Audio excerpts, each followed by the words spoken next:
Saya dengan Mas Ika satu kos dulu di waktu kuliah, dan saya berutang banyak ketika uang kiriman belum sampai, sering ditraktir.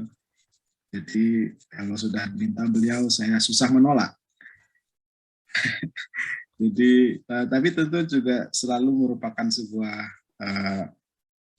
kehormatan untuk diundang ketemu dengan teman-teman mahasiswa dari alma mater saya. Tentu sebuah kesempatan yang sulit saya lewatkan juga. Jadi ada faktor itu juga. Saya ingin kenalan, ingin diskusi juga dengan teman-teman, ingin tahu seperti apa perspektif kawan-kawan ketika melihat atau mencermati isu-isu komunikasi mungkin ya, tidak hanya jurnalisme terkini gitu. Jadi temanya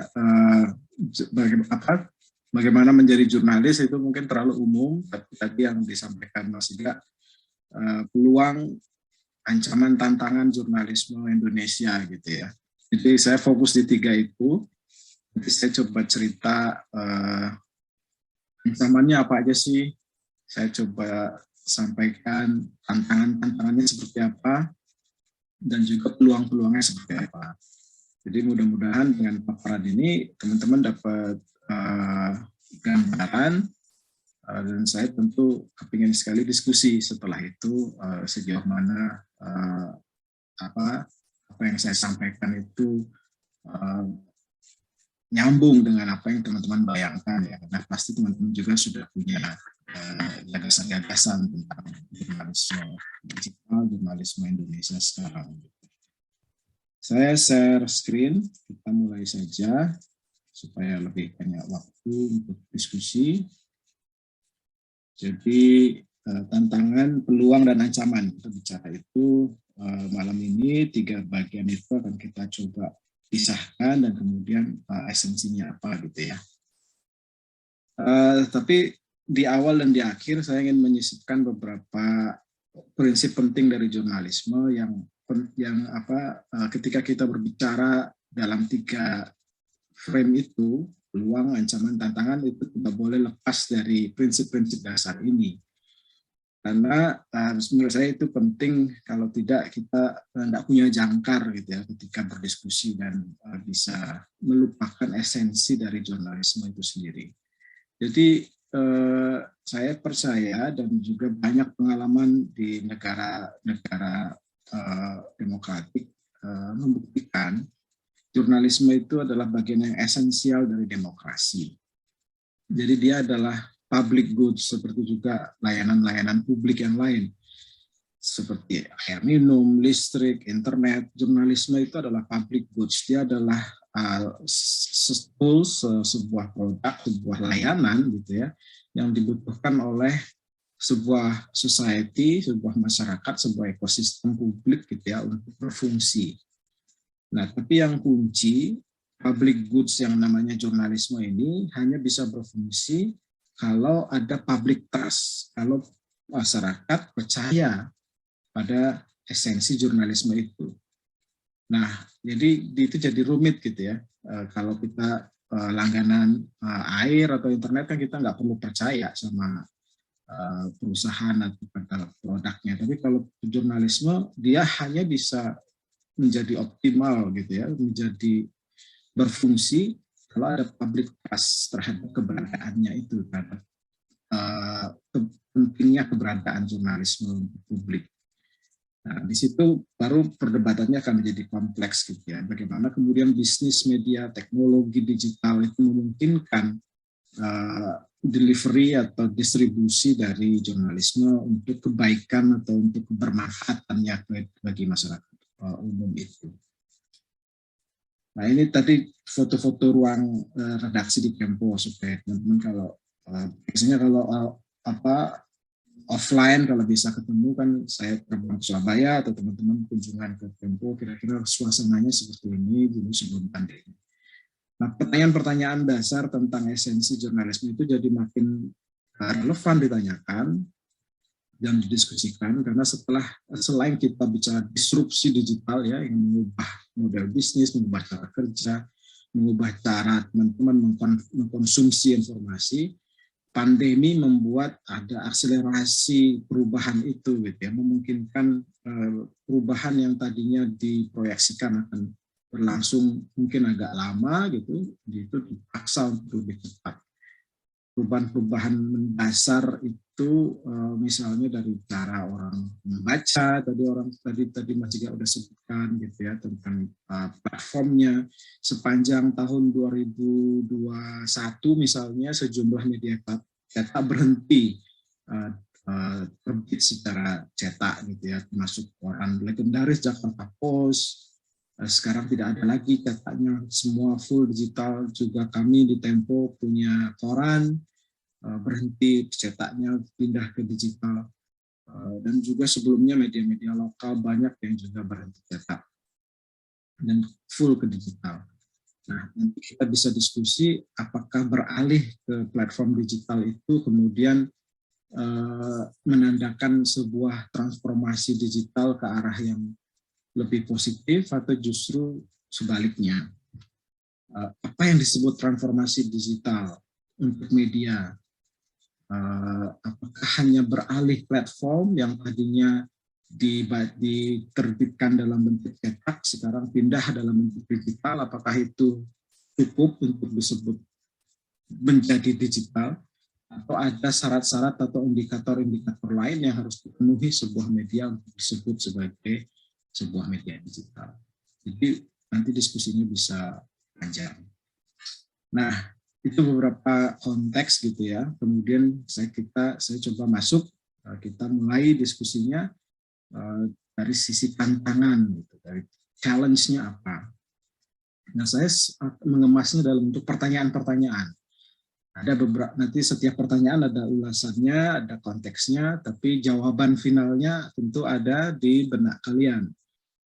Karena kalian yang bertugas, dan memang seharusnya begitulah peran mahasiswa, peran seorang learner, seorang pembelajar itu, dia tidak puas dengan jawaban dari satu sumber, tapi dia mencari terus dari berbagai sumber. Ini trigger aja, pemancing untuk kalian kemudian mencari sendiri lebih lengkap lagi jawaban-jawabannya.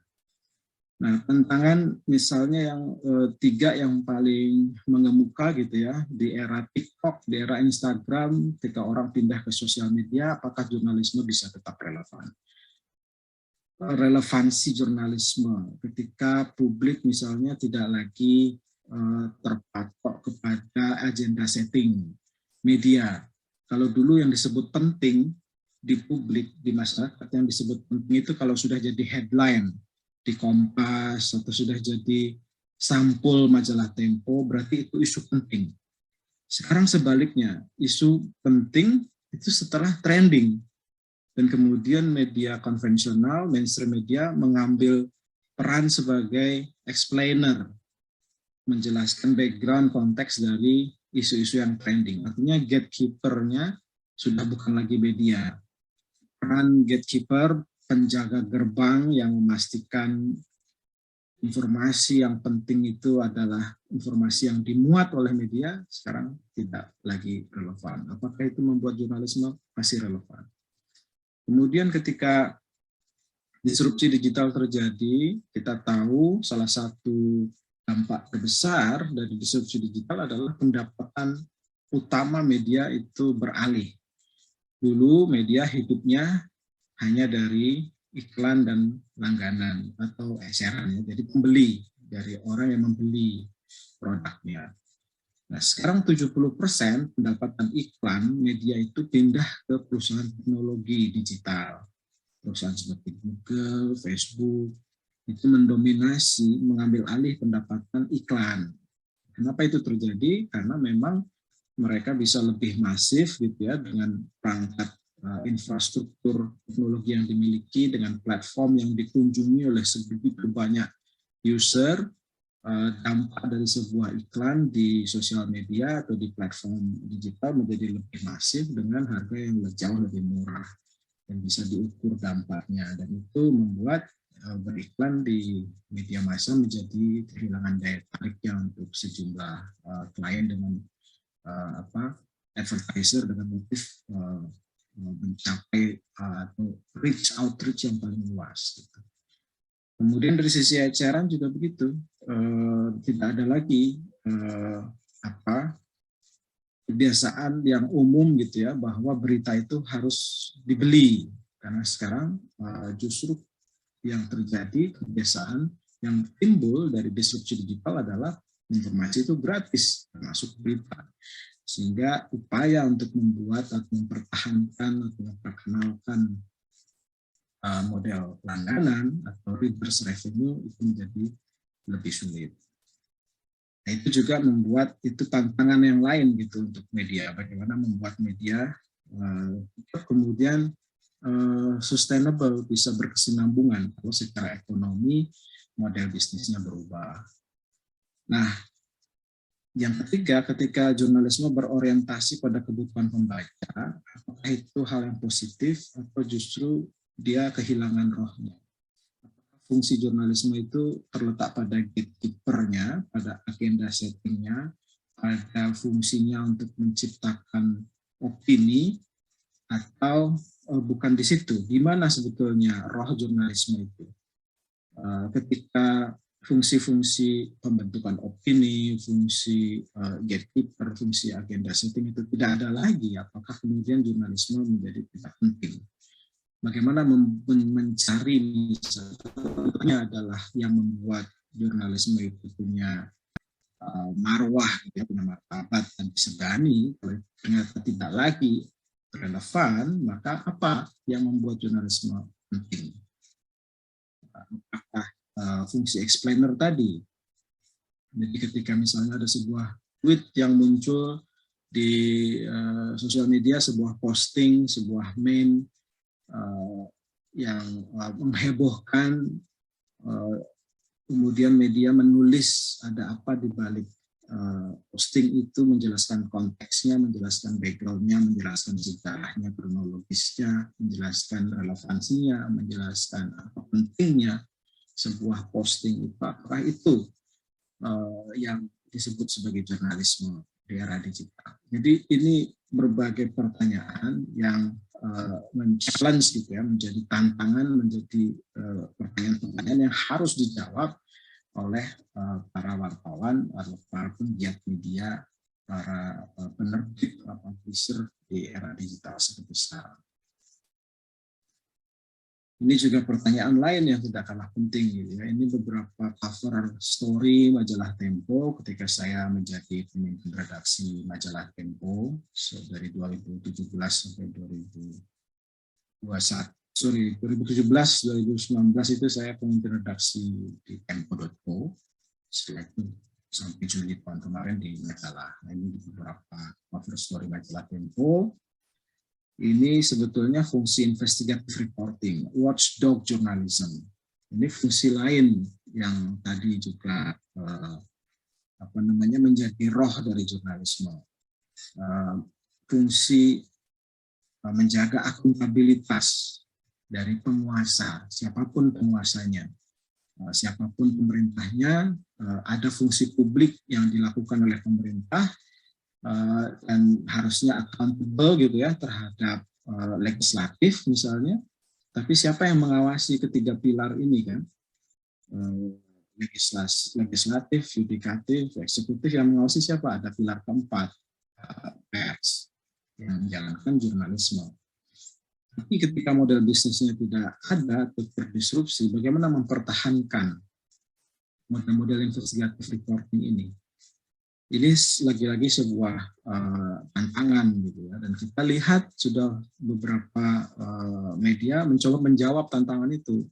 Kita lihat misalnya setahun terakhir ada beberapa ikhtiar, Project Multatuli salah satu yang menarik gitu ya, teman-teman ex Jakarta Post dan ex Tirto bikin model bisnis untuk Multatuli adalah membership misalnya. Membangun komunitas pembaca yang bersedia menyokong pendanaan dari liputan-liputan investigasi mereka. Ada juga model yang dikembangkan di kami di Tempo, kita grant journalism. Jadi kita memang sengaja mencari hibah dari lembaga-lembaga donor yang bisa yang misinya sesuai dengan liputan kita. Jadi beberapa liputan lingkungan misalnya di Tempo dibiayai sepenuhnya oleh lembaga-lembaga donor internasional. Nah, sejauh mana model-model ini sustainable, sejauh mana model-model ini kemudian juga tetap bisa mempertahankan independensi, satu prinsip penting juga dalam jurnalisme, independen. Bagaimana jurnalisme bisa tetap independen dengan berbagai model bisnis baru ini, itu juga sebuah tantangan yang menarik kita diskusikan. Nah, ini juga ketika misalnya konten multimedia, semua jurnalisme tidak lagi hanya berbasis teks dan foto, tapi juga muncul di YouTube yang diukur dari popularitasnya, diukur dari berapa yang menonton, berapa eyeballs gitu ya melihat, apakah kemudian itu lebih efektif untuk menyampaikan informasi yang penting. Algoritma di sosial media itu cukup transparan sehingga kami publisher ataupun Anda sebagai konsumen media itu cukup punya kekuasaan untuk menentukan apa yang harus muncul di screen Anda. Sejauh mana algoritma itu mengambil alih kekuasaan untuk menentukan apa informasi yang Anda terima. Sejauh mana Anda masih punya kekuasaan itu. Siapa sekarang gatekeeper-nya? Ketika misalnya rata-rata pengunjung media itu tidak langsung datang ke media itu, bukan direct traffic, tetapi referral traffic dari sosial media atau organic traffic dari mesin pencari. Jadi sebetulnya yang datang langsung ke situs media itu rata-rata hanya 10-20% yang langsung mengetik nama medianya di browser gitu ya, atau langsung dengan apps yang sudah di-download. Selebihnya datang dari berbagai link yang disebar di berbagai platform. Nah, kalau begitu, siapa yang menguasai algoritma yang menentukan mana link yang muncul di screen kita, di feed kita? Apakah itu relevan untuk jurnalisme? Relevan sekali. Karena kalau ada perubahan algoritma yang membuat feed atau konten-konten dari publisher itu tidak muncul atau tidak muncul sesering yang seharusnya, maka itu akan membuat pembaca media, pembaca berita-berita jurnalistik menurun juga secara signifikan. Nah, interrelasi ini antara platform, antara publisher versus platform ini juga salah satu isu yang penting ketika membahas jurnalisme digital di era sekarang. Ini juga sebuah perkembangan yang menarik, kolaboratif jurnalisme. Tantangannya adalah bagaimana membuat ini lebih sering, membuatnya lebih mudah, membuatnya lebih luas. Karena isu-isu yang kita lihat sekarang juga isu-isu yang lintas negara, isu penyelundupan sumber daya, komoditas, isu sampah pun sudah menjadi lintas negara, sudah cross border, lintas batas. Sampah yang diekspor dari negara-negara yang maju rata-rata, tapi juga tidak bertanggung jawab ketika instalasi fasilitas pengolahan sampahnya tidak cukup memadai, ada saja yang kemudian mengekspornya ke negara-negara yang regulasinya lemah. Isu pajak seperti yang dilakukan dibongkar oleh Panama Papers itu juga lintas batas. Isu lingkungan terutama juga sangat lintas batas. Ketika kayu yang dipakai untuk membangun stadion di Tokyo untuk Olimpiade misalnya ternyata berasal dari illegal logging, pembalakan liar di Papua misalnya. Apa implikasinya terhadap publik di sana? dan seterusnya, dan bagaimana itu bisa dibongkar pada waktunya untuk kemudian menghasilkan dampak yang luas. Apa syaratnya untuk membuat jurnalis terus melakukan kerja-kerja kolaboratif seperti ini? Bagaimana membuatnya sustainable? Bagaimana membuatnya lebih mudah dan lebih sering? Itu pertanyaan-pertanyaan dan tantangan-tantangan. Ada dua organisasi yang saat ini menjadi katalisator untuk kerja-kerja kolaborasi. Ada yang namanya ICIJ, International Consortium of Investigative Journalists, itu yang bikin Panama Papers dan Pandora Papers. Ada juga OCCRT, Organized Crime and Criminal Reporting Project. Nah, dua-duanya ini menjadi platform untuk jurnalis bekerja bersama-sama. Di tingkat Asia, Tempo menginisiasi ERC, Environmental Reporting Collective, ERC. Ini ERC ini 2 kali sudah bikin proyek investigasi. Yang pertama tentang link atau pangolin dalam bahasa Inggrisnya, pangolin project, itu bagaimana penyelundupan penggiling dari negara-negara Asia Afrika ke Cina, dan itu menjadi risiko untuk utang diburu dan diselundupkan. Karena di Cina jadi dipercaya bisa punya khasiat medis, padahal tidak. Dan terakhir kita bikin tentang illegal fishing dan problem-problem perikanan.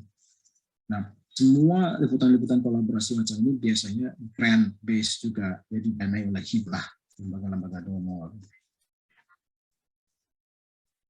Format baru yang inovatif ini juga tantangan, karena banyak sekali format-format baru. Misalnya ini news game gitu ya, sebuah format untuk membuat berita itu seperti game, jadi gaming based news gitu ya.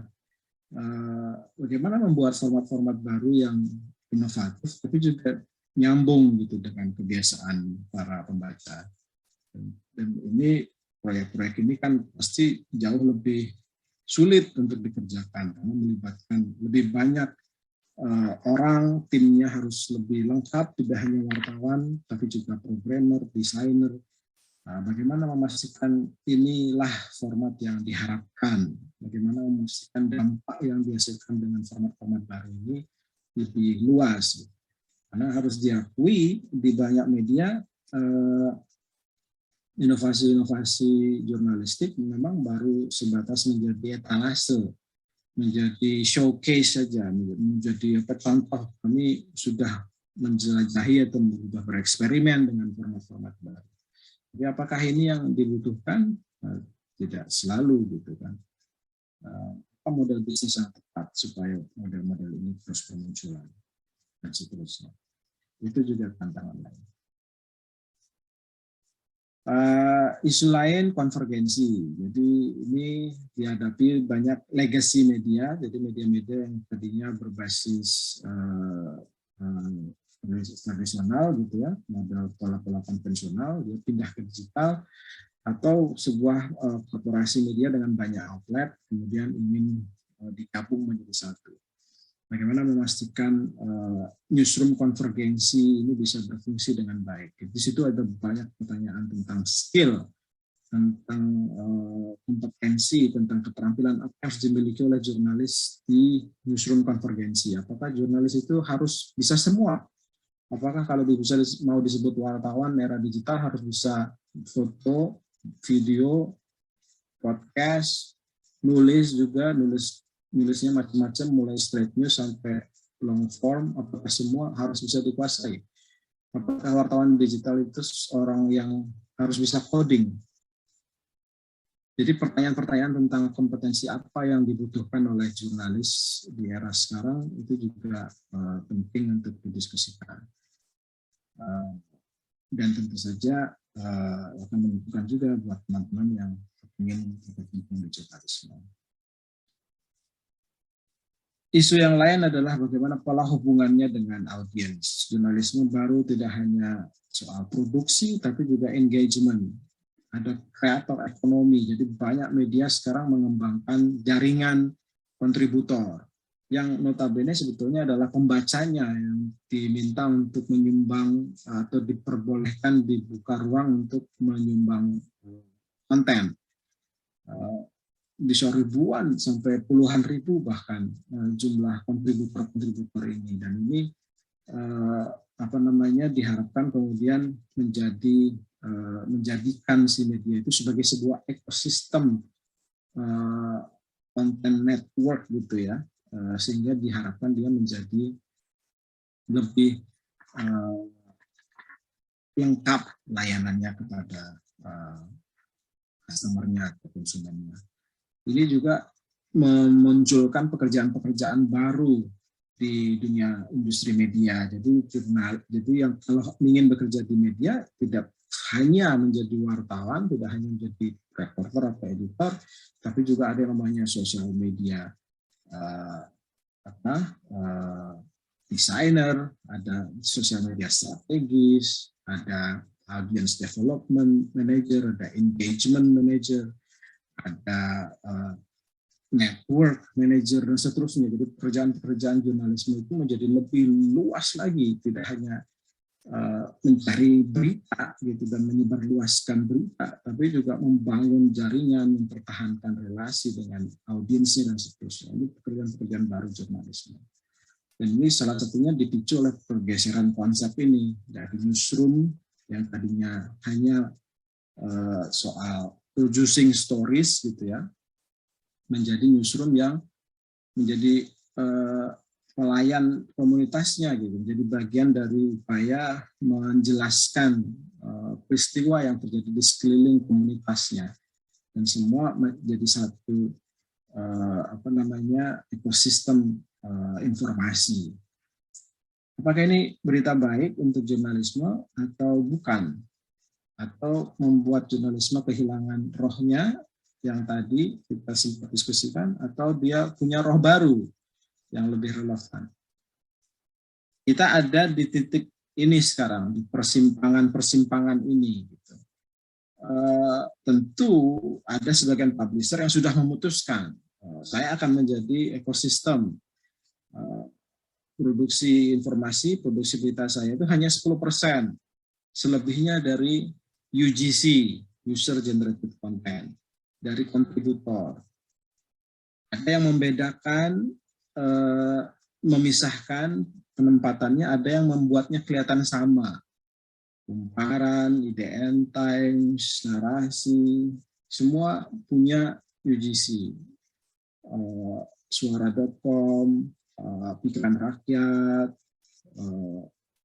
Tribun, itu network dari jaringan dari lokal media yang konten yang diproduksinya bisa ribuan artikel setiap hari, tapi tidak semuanya diproduksi oleh newsroomnya sendiri dengan standar yang berbeda-beda, dengan standar akurasi yang berbeda-beda.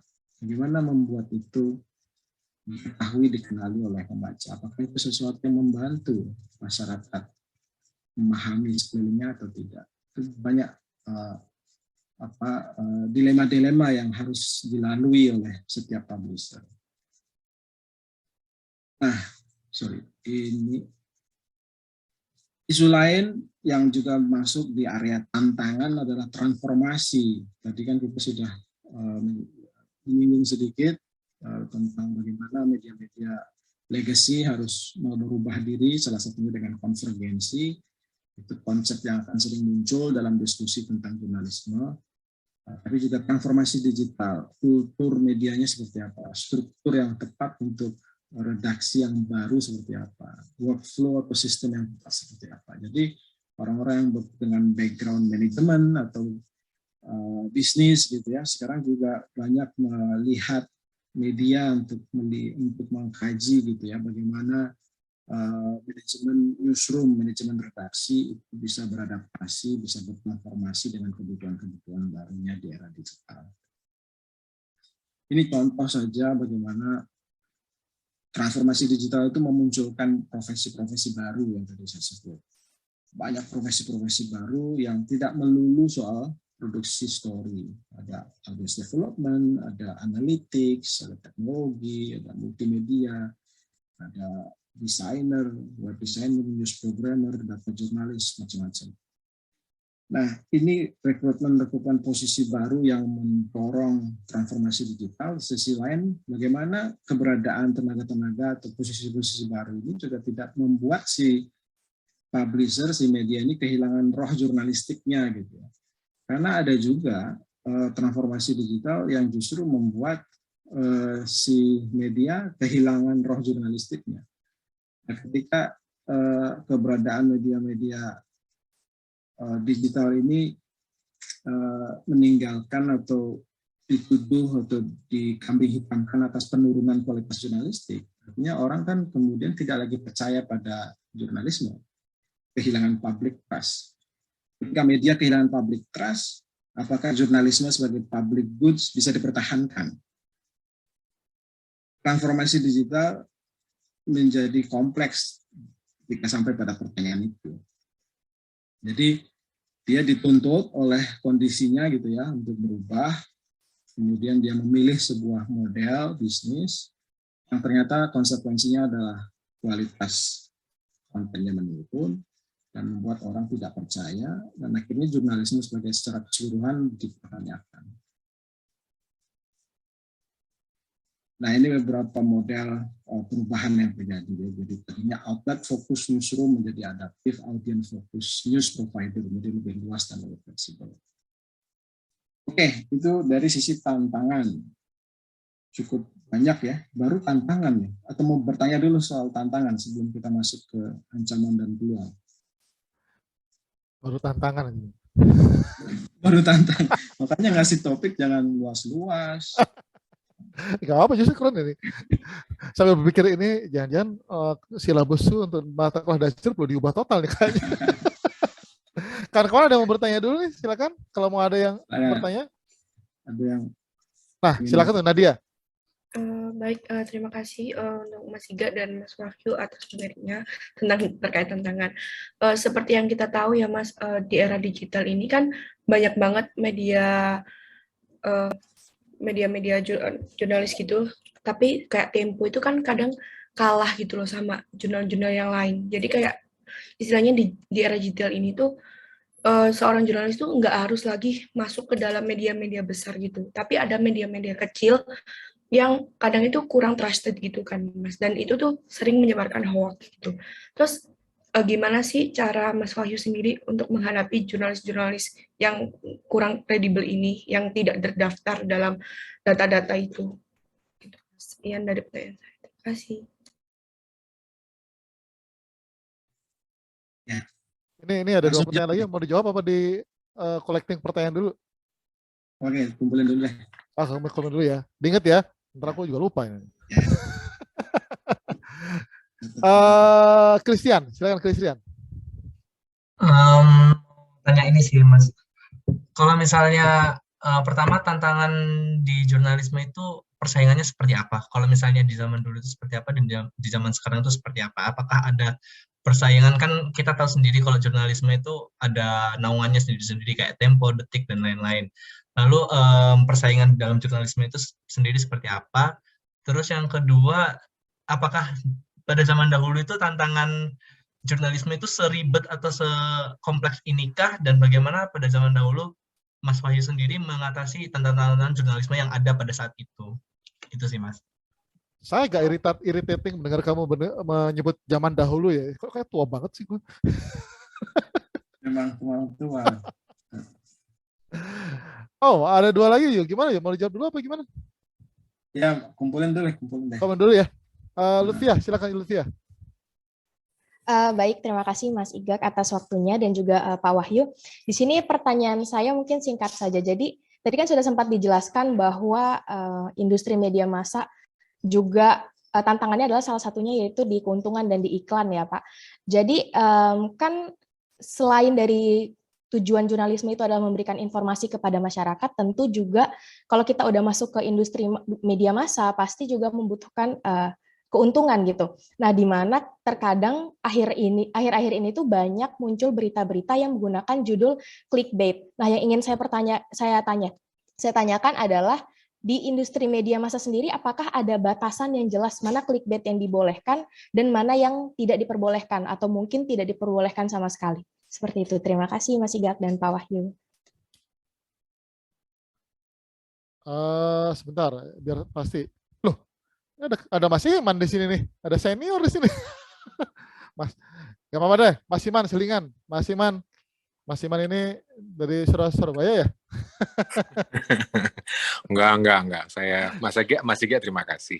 Silakan. Boleh langsung tanya nih ya ini ke Mas Wahyu. Silakan. Mas Wahyu, terima kasih untuk paparannya dan sekaligus penjelasan. Gini, gimana ya kita sebagai pelaku media menyikapi kecenderungan konsumen yang lebih suka dengan hal-hal yang pertama belum tentu kebenarannya, lalu bombastis, sensasi, dan kawan-kawannya. Contoh ini saya membandingkan, saya lihat outlet-outlet berita resmi itu followersnya ya cuman ya begitulah. Tapi kalau saya bandingkan dengan outlet-outlet yang isinya gosip dan kawan-kawan, ya saya boleh nyebut inisial ya, seperti LBTR gitu ya. LBTR itu kan followersnya bisa jutaan. Nah, gimana Mas Wahyu, menurut pengalaman Anda sekaligus mungkin ke depannya, menyikapi kebiasaan konsumen yang lebih suka dengan hal-hal yang begini-begini? Sementara outlet berita resmi yang menyajikan informatif, edukatif, dan betul-betul empowerment, itu justru ya kayaknya jalan di tempat, bahkan mungkin saingannya di berat. Gitu Mas Wahyu. Mas Iga, terima kasih Mas Iga. Masih Mas Iman. Terakhir untuk sesi ini, Dea, silahkan Dea. Setelah itu kita lanjut ke materi, setelah itu kasihan Mas Wahyu nanti. Silahkan Dea. Pak, terima kasih atas materinya. Saya sangat tertarik dengan bahasan jurnalisme ini. Yang pertama, saya ingin menanyakan, di zaman sekarang kan biasa kan Pak, di tokoh politik ataupun di perusahaan-perusahaan di Indonesia itu marak menggunakan buzzer Pak. Buzzer, gimana bacaannya? Buzzer.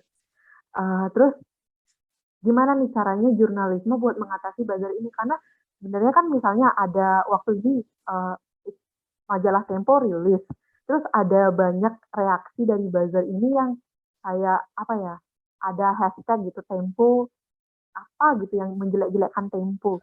Seperti itu Pak. Bagaimana itu caranya mengatasi biar reputasi dari perusahaan Tempo itu masih baik di mata masyarakat, seperti itu Pak. Terima kasih. Terima kasih. Sangat beragam pertanyaannya dan itu memang menurut saya bagian dari tantangan-tantangan tapi juga ancaman sih menurut saya, beberapa hal yang menarik untuk didiskusikan di sini, terutama perubahan bisnis modelnya Tempo yang akan harus ya contoh kasus di sini adalah kebetulan masih dari Tempo ya, dan mungkin juga sebagian besar perusahaan media yang lain harus berubah dengan karakter audiens yang juga berubah total ini. Silakan Mas Ayu. Siap. Ya, makasih banyak pertanyaan-pertanyaannya. Jadi dari Nadia tadi ya, kalau bagaimana menghadapi atau mengantisipasi jurnalis yang tidak kredibel atau tidak punya kompetensi, cenderung menyebarkan hoax gitu ya. Nah ini menarik karena ini juga pertanyaan yang muncul di banyak banyak aktivis atau pemerhati pers, orang-orang yang peduli pada kebebasan pers, karena kekhawatiran kita kalau media-media yang abal-abal gitu ya, media-media yang tidak kredibel ini dibiarkan, publik, halayak umum yang tidak paham gitu ya, kemudian menggebiah uyah menyamaratakan, kalau media itu kayak gini nih, suka meres atau suka bikin berita yang nggak benar. Jadi harus ada sebuah model akreditasi yang memisahkan gitu. Akhirnya muncullah kemarin beberapa tahun lalu di Dewan Pers apa yang kita sebut sebagai uji kompetensi. Jadi kalau Anda sudah bekerja sebagai wartawan, Anda perlu ikut uji kompetensi yang dibikin oleh stakeholder Dewan Pers. Jadi ada beberapa lembaga, kampus juga, lembaga pendidikan, termasuk asosiasi yang diberi kewenangan oleh Dewan Pers menyelenggarakan uji kompetensi dengan modul-modul yang dibahas dan disahkan oleh Dewan Pers. Itu intinya sebetulnya itu, supaya si wartawan kemudian sama seperti profesi-profesi lain yang self-regulated, karena kan pers ini self-regulated, dia tidak diatur, tidak boleh diatur oleh aturan di luar yang dibuat oleh dirinya. Kenapa? Karena terkait dengan prinsip independensi itu. Kalau misalnya wartawan diatur oleh peraturan pemerintah, gitu kan, khawatirnya nanti itu dijadikan alat untuk mengontrol pers. Karena itu di negara-negara demokratik, pers itu mengatur dirinya sendiri. Self-regulated body kita adalah Dewan Pers. Nah itu sudah jalan tuh uji kompetensi. Ada 3 tahapan, 3 tingkatannya: wartawan muda, wartawan madya, wartawan utama. Itu beda-beda ujiannya. Itu model akreditasi, bukan licensing ya. Jadi siapapun boleh jadi wartawan. Tapi untuk memisahkan atau membedakan kompetensinya, bisa dilihat ada sertifikasinya atau tidak. Gitu. Kemudian medianya juga ada verifikasi administratif untuk melihat apakah semua kelengkapan dokumen dan legalitasnya terpenuhi. Ada verifikasi administratif, faktual. Jadi verifikasi administratif, verifikasi faktual untuk melihat apakah betul si media itu menjalankan fungsi jurnalistik. Nah, kita masih punya beberapa problem di model verifikasinya untuk memastikan hasilnya betul-betul baik. Tapi ini beberapa policy yang sudah diambil untuk menanggapi kekhawatiran seperti yang disampaikan nanti ada. Christian, persaingannya seperti apa di media gitu ya? Yang zaman dulu seperti apa sih, sekompleks ini atau tidak? Zaman dulu tidak sekompleks ini. Saya jadi wartawan setelah lulus kuliah 2001, tidak sekompleks ini. Jadi wartawan itu yang bikin berita aja, bikin berita atau pemimpin redaksi ya rapat, menentukan agenda, terus ngedit gitu. Jadi nggak perlu mikir audiens gitu, kita nggak perlu mikir siapa yang berapa yang membaca, apakah beritanya sampai atau tidak gitu kan, karena itu sudah terbit koran atau majalah itu diedarkan dan orang ya nggak punya pilihan-pilihan lain gitu. Nah, karena itu kan disrupsi digital, nanti saya cerita juga di bagian peluang, itu kan bisa bermata dua sebetulnya. Di satu sisi teknologi digital ini mendemokratisasi media, memungkinkan alat produksi informasi yang tadinya dimonopoli oleh segelintir orang itu menjadi milik publik. Siapapun bisa memproduksi informasi. Itu luar biasa, itu sebuah kebebasan untuk publik gitu ya. Yang tadinya informasi itu hanya diproduksi oleh mereka yang punya modal, mereka yang punya kekuasaan. Jadi ini era digital, ini era internet ini sebetulnya era yang luar biasa demokratis dan penuh dengan kebebasan gitu ya. Tapi kan seperti semua teknologi ada dampak buruknya. Disitulah kita harus membuat mekanisme-mekanisme agar dampak buruk ini tidak mengganggu atau merusak manfaat dari digital dan teknologi ini. Kalau tidak, kita akan rugi.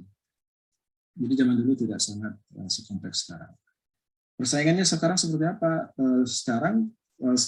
Karena setiap media punya bisnis model sendiri, punya target audiensnya sendiri, kadang-kadang tidak banyak yang head to head gitu.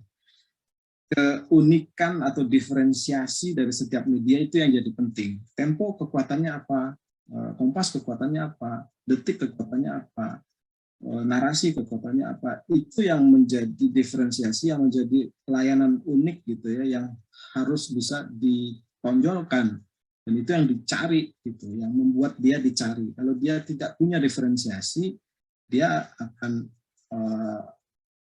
kehilangan pembaca gitu, karena sama aja seperti yang lain. Nah, jadi penting setiap media itu punya keunggulan unik atau strategik ya, yang tidak bisa dimiliki oleh media lain. Lutfia, soal clickbait, apakah ada panduan atau tidak? Ada pasti. Di Dewan Pers kita bikin, kebetulan saya Sekjen AMSI, Sekjen Asosiasi Media Cyber Indonesia, jadi kami stakeholder Dewan Pers, kita bikin pedoman pemberitaan media cyber. Nah, di situ sebetulnya, dan itu dievaluasi terus, sudah cukup jelas bahwa pemberitaan itu tidak boleh misleading, tidak boleh manipulatif, tidak boleh sensasional. Cuma kan ini kontennya banyak sekali nih yang diproduksi di digital ini. Kadang Dewan Pers hanya bisa menegur ketika ada komplain. Nah ini juga sesuatu yang kita terus kaji ya, gimana caranya memastikan publik bisa melapor dengan cepat dan bisa kita mendeteksi lebih awal konten-konten yang melanggar pedoman pemberitaan media cyber, termasuk clickbait juga sebetulnya dilarang gitu ya. Sebuah berita judulnya beda sama isinya itu kan misleading dan manipulatif. Kemudian Mas Iman tadi bagaimana mengatasi konsumen, menyikapi konsumen yang sukanya berita-berita yang atau informasi-informasi yang sensasional. Sebetulnya tren ini kan tidak baru ya. Dari dulu ada lampu merah, ada pos kota yang memang melayani konsumen-konsumen macam itu gitu. Tapi ledakan jumlah produsen informasi dan ledakan jumlah pembaca yang dimungkinkan oleh teknologi digital ini memang membuatnya seolah-olah baru gitu ya dan overwhelming gitu. Jadi sebuah fenomena yang membuat kita tiba-tiba baru sadar gitu, padahal sebetulnya kategori audiens macam itu sudah ada sejak lama. Nah sebetulnya kalau kami di media sih dari pengelola media ngelihatnya ada metrik-metrik yang sebetulnya bisa kita pakai untuk memilah mana sebetulnya audiens yang kita perlu sasar gitu. Jadi kita nggak bisa melawan tren macam itu gitu, nggak mungkin kita mengubah kebiasaan, itu pasti butuh literasi ya. Makanya teman-teman di UNESCO misalnya kan bilang kebebasan pers itu ya hanya bisa dipertahankan di era digital ini kalau ada 3 syarat. Yang syarat paling pertama itu literasi sebetulnya, literasi publik, memahami bagaimana publik lebih pandai, lebih cerdas memilah informasi dan mencerna informasi, itu nomor 1. Tapi itu butuh waktu gitu ya. Kita nggak mungkin seketika semalam mengubah itu kecenderungan negatif itu. Kemudian variabel kedua yang dibutuhkan untuk menjaga kebebasan pers di era digital adalah transparansi perusahaan-perusahaan teknologi tadi. Kemudian yang ketiga ya media yang punya bisnis model yang viable, sustainable. Nah kembali ke pertanyaan Mas Iman, bagaimana sekarang ya ketika literasinya belum terbentuk, bagaimana menyikapinya sekarang? Ada metrik-metrik yang kita pakai untuk melihat bahwa kita sebetulnya nggak perlu menyasar segmen itu gitu. Segmen yang suka lambe tura ya biarin aja. Kan kita bisa lihat gitu, yang suka baca Tempo itu yang kayak apa, demografinya seperti apa, indikator-indikatornya seperti apa, dan kita bisa menyasar mereka yang memang menghabiskan waktu lebih banyak di situs kita, misalnya lebih sering datang, lebih lama setiap kali kunjungannya lebih sering, halaman yang dibaca lebih banyak, itu yang kita jaga itu. Dan kalau kita bisa convert mereka menjadi subscriber, menjadi paying subscriber, orang yang membayar, sebenarnya bisnis modelnya sudah berjalan. Jadi itu mungkin yang bisa saya jawab untuk pertanyaan Mas Iman yang sangat susah. Terakhir dari Dea, problemnya buzzer. Oke, buzzer itu kenapa bermasalah? Karena buzzer itu adalah sebuah fenomena baru ketika orang tidak genuinely, tidak secara otentik gitu ya berpendapat, tapi dia berpendapat karena disuruh, karena dibayar. Dia menciptakan gelombang opini publik semu gitu ya, fake public opinion yang sebetulnya dimobilisir dengan dana, dengan organisasi tertentu. Diharapkan itu kemudian membuat silent majority-nya bergeser. Ini fenomena yang berbahaya ketika demokratisasi ruang publik itu dibajak oleh kekuatan-kekuatan yang liar semacam ini gitu ya, yang bersembunyi di balik akun-akun anonim atau akun-akun yang kecil-kecil. Itu bahayanya buzzer. Kalau pertanyaannya bagaimana menjaga reputasi kalau diserang buzzer, ya orang pasti punya pendapat gitu ya. Kalau yang nggak suka dengan satu lembaga atau satu orang karena pengaruh buzzer, ya itu susah kalau literasinya memang baru segitu gitu ya. Tapi buat yang memang mencari informasi ya kita sediakan. Jadi harus di-counter. Informasi yang negatif dari para buzzer, ada tagar Tempo bangkrut atau Tempo tempe gitu ya, kita jawab, kita bikin tagar baru, kita perang narasi di situ. Tapi tentu kekuatan reach Tempo tidak sebesar reach para buzzer yang dananya mungkin juga jauh lebih besar. Tapi yang penting adalah mengcounternya, menyediakan reference ketika orang yang memang ingin tahu dan memang mencari tahu itu punya sumber yang bisa diaruntuk, kira-kira gitu.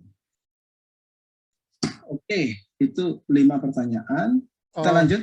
Sebentar, Siga, satu mungkin yang menarik di Ya. chatroom, Mas Fausan dari CNN sempat mampir, mungkin nanya bagaimana newsroom personal bisa dianggap ancaman nggak? Podcastnya Deddy Corbuzier, mungkin Dr. Tirta atau influencer-influencer lain yang bikin acara podcast yang menjadi sebuah berita, dan popularitas mereka kadang memang ya luar biasa ya dengan menggunakan tokoh publik. Nah itu bisa dianggap ancaman nggak? Ya, kita kan membedakan, harus bisa membedakan mana konten jurnalisme, mana yang konten informasi. Kalau dia jurnalisme, tentu dia harus tunduk pada kode etik jurnalis, gitu ya, yang mencakup di dalamnya keharusan memverifikasi informasi, keharusan mengkonfirmasi jika ada yang melibatkan pihak kedua atau ketiga dalam publikasinya.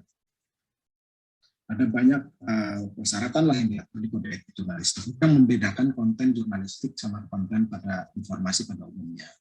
Nah, masalahnya sekarang media-media mainstream itu dalam tanda kutip dikekang dengan berbagai aturan undang-undang pers, kode etik gitu ya. Sementara para konten kreator yang memproduksi informasi di luar jurnalistik itu tidak ada aturannya. Tidak ada pedoman informasi beretika gitu untuk influencer. Tidak ada pedoman informasi tidak boleh clickbait untuk konten kreator di YouTube atau dimanapun platformnya. Ini yang membuat tidak sama playing field-nya gitu ya. Sementara jurnalis, media itu punya begitu banyak aturan yang harus dipenuhi dengan tujuan yang baik gitu ya, untuk memastikan kita kredibel dan bisa jadi rujukan publik gitu ya. Tapi di luar sana dengan berbagai model yang memanfaatkan sensasi dan pengintahuan gitu ya, model-model macam-macam itu akhirnya lebih populer. Dan bisa jadi juga membuat munculnya hoax, membuat muncul disinformasi gitu ya, ketika yang kasus Joe Rogan di Spotify, begitu kan, dia konten kreator, podcaster, dan dia mendorong narasi-narasi anti vaksin sampai akhirnya dia diprotes oleh konten kreator lain, baru kemudian Spotify turun tangan. Jadi isu ini sebetulnya bukan khas Indonesia, terjadi di banyak di semua negara lain, bagaimana media mainstream terdesak atau kehilangan, tidak bisa begitu leluasa menjangkau audiens karena berbagai keterbatasan dalam format jurnalistik yang kita punya gitu ya. Solusinya apa? Solusinya memang harus ada kesepakatan tentang apa yang boleh dan tidak boleh di konten yang ada di platform. Makanya sebetulnya kan Facebook bikin dewan yang mengatur kontennya, itu yang Mas Endi Bayuni terlibat di dalamnya. Twitter juga punya council gitu yang melibatkan perwakilan publik yang bisa mengatur do's and don't-nya, ethical guidelines untuk community gitu. Dan itu harusnya itu yang kemudian kita dorong dan kita jaga, kita perkuat gitu ya, supaya publik kemudian punya representasi dalam penentuan pedoman-pedoman macam itu. Karena kalau platform ingin memastikan, dia kan selalu bilang kami ini platform, jadi kita nggak ngurus lah kontennya apa, silakan kontennya apa aja. Tapi ketika user merasa harus ada panduan, dia harusnya mendorong perusahaan-perusahaan teknologi yang punya platform itu untuk mulai diskusi tentang ini. Oke, saya pikir sesi tanya jawab sementara kita stop dulu, kita lanjutkan ke materi. Silakan Mas Wahyu. Jadi banyak ya isunya. Itu menarik sih. Ini lebih pendek sih, ancaman sama peluang ya. Jadi kalau kita kembali, tadi kan sudah bicara tantangan, nah, ancaman lebih ke soal konteks besarnya sih. Bagaimana regulasi, bagaimana governance yang ideal untuk memastikan jurnalis bisa bekerja dengan baik gitu ya. Kemudian bagaimana atmosfer ekosistem ruang kebebasan itu bisa dijaga supaya wartawan tidak diserang, tidak dipersulit, tidak dibatasi ruang geraknya. Ini saya mengkategorikan ancaman itu sebagai problem dari eksternal, sementara tantangan di internalnya. Nah, yang problem-problem eksternal ini ya macam-macam. Kalau kita lihat dari demokrasi indeks kita yang menurun, gitu kan, kita sekarang turun beberapa peringkat dari sisi indeks demokrasi, termasuk flow demokrasi sekarang, jadi ranking kita turun. Dari sisi kebebasan berinternet kita juga memburuk gitu ya, bahkan lebih buruk dari Malaysia dan Filipina karena banyak kasus-kasus pelepasan, doxing, pembatasan internet, bahkan pemutusan internet di Papua, kriminalisasi atas orang yang mengkritik pemerintah. Ini semua akhirnya jadi ancaman jurnalisme, karena jurnalisme itu hanya bisa hidup kalau ruang kebebasannya terbuka. Makanya media-media yang dari negara-negara tidak demokratis gitu, media dari Rusia atau media dari Cina gitu kan cenderung kurang kredibel dibandingkan media-media yang datang dari negara yang demokratik, yang punya ruang kebebasan. Karena memang kebebasan sama jurnalisme itu saling kait-mengkait gitu ya. Bagaimana mungkin media bisa kredibel kalau dia tidak boleh meliput isu tertentu, atau ketika dia mempublikasikan sebuah berita yang tidak positif tentang penguasa kemudian diberangus. Jadi jurnalisme, kebebasan pers, kebebasan demokratik di sebuah negara itu saling kait-mengkait. Nah, ini ancaman ketika ruang kebebasan kita menurun. Ketika kita tidak lagi bebas, tapi jurnalisme juga terancam. Ketakutan untuk berpendapat akan berpengaruh kepada media. Ketakutan orang untuk berbicara, mengkritik secara terbuka, berdebat dengan berbagai sudut pandang akan berpengaruh kepada media, akan mengancam media juga. Nah, sorry tiba-tiba bahasa Inggris karena muncul beberapa slide yang saya ambil dari presentasi di teman-teman luar.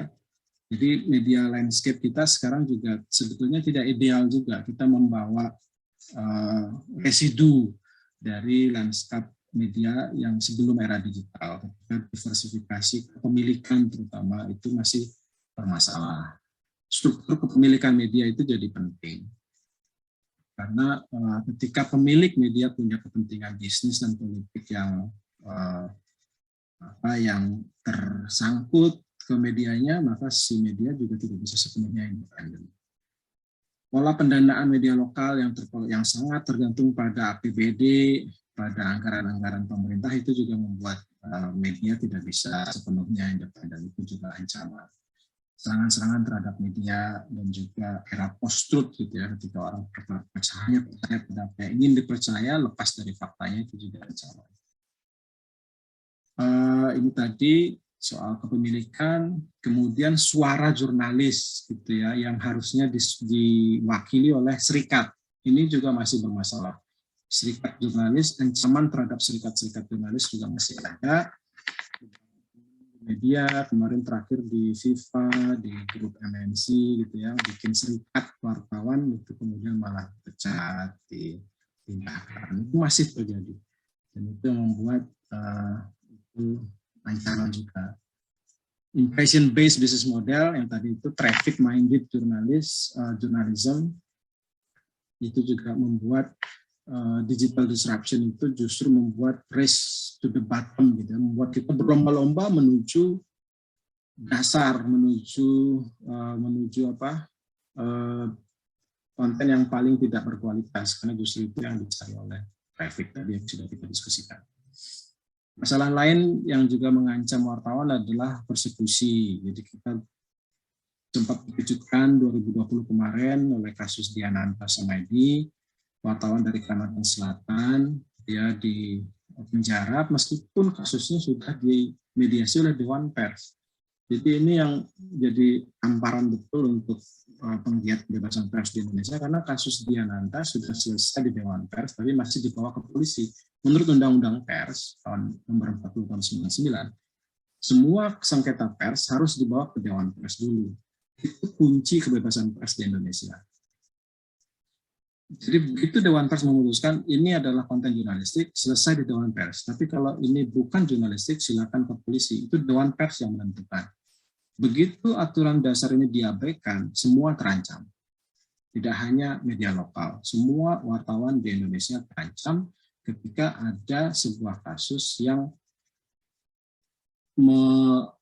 mengabaikan, tidak disebut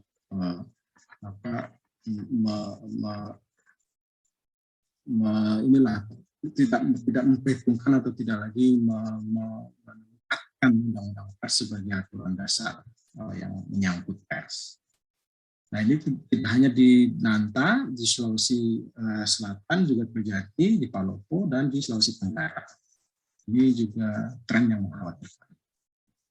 Tren lain yang mengkhawatirkan adalah perlindungan terhadap minoritas yang masih sangat lemah di media.